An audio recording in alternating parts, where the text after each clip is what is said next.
padan muka dia. Padan muka dia kan? Kacau lagi kita. Kan dah kena marah? Siapa marah dia? Cikgu.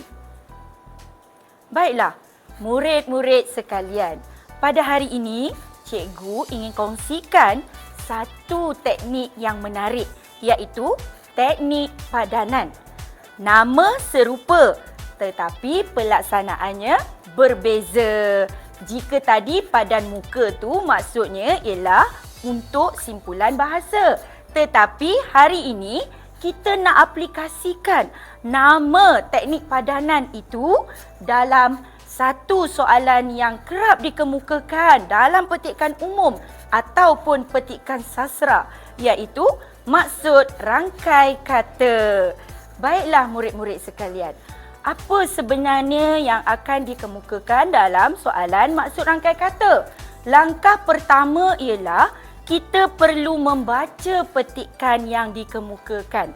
Baca dengan teliti petikan itu, kemudian kita kenal pasti di mana letaknya perkataan sifat positif yang ingin dikemukakan dalam soalan. Sebabnya murid-murid, ketika kita membaca, rangkai kata ini kebiasaannya dicondongkan. Jadi sangat mudahlah untuk murid-murid mengesan jawapan berdasarkan konteks dan juga situasi.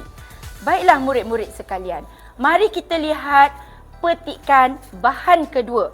Bahan kedua ini hanyalah pelengkap kepada soalan petikan umum. Tidak ada perkataan ataupun maksud rangkai kata yang disoal.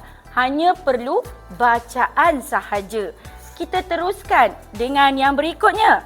Apa itu soalan maksud rangkai kata? Berdasarkan bahan satu, berikan maksud sifat positif. Saya tunjukkan petikan ataupun ayat yang saya ambil daripada bahan satu. Ibu bapa dan guru wajar mendidik anak-anak ke arah pembentukan sifat positif dalam kehidupan mereka. Jadi, ketika murid-murid sekalian ingin melaksanakan teknik padanan ini, langkah pertama ialah kita perlu pisahkan rangkai kata sifat positif ini kepada dua perkataan. Kemudian, kita berilah maksud perkataan ini secara sinonim ataupun maksud yang sama. Ya, anak-anak sekalian kena beri perhatian ya. Bila nak beri maksud yang sama ataupun sinonim berdasarkan perkataan sifat dan juga positif, kita perlu merujuk kepada konteks dan situasi dalam petikan yang kita baca.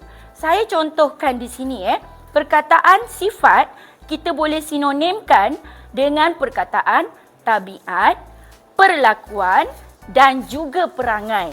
Manakala perkataan positif, kita boleh kemukakan perkataan sinonimnya iaitu baik. Jadi, murid-murid sekalian boleh pilih sama ada nak tukarkan perkataan tersebut kepada tabiat baik, perlakuan baik ataupun perangai baik. Jadi, kita sudah memadankan ataupun kita sudah padankan dua perkataan yang kita ingin cari dengan cara yang mudah. Baiklah, saya tunjukkan bagaimana kita nak mempersembahkan jawapan. Untuk mempersembahkan jawapan yang baik, murid-murid sekalian ambil sebahagian daripada arahan soalan. Arahan soalan mengemukakan berdasarkan bahan satu. Kita ambil perkataan itu. Kemudian kita ambil perkataan ataupun frasa yang disoal, iaitu sifat positif. Bermaksud, kita dah buat padanan tadi, perangai baik. Maka murid-murid akan mendapat 2 markah dengan cara yang begitu mudah sekali. Saya contohkan yang berikutnya. Ada juga murid-murid yang memberi jawapan hanyalah berdasarkan frasa sifat positif itu dengan menggantikan satu perkataan sahaja.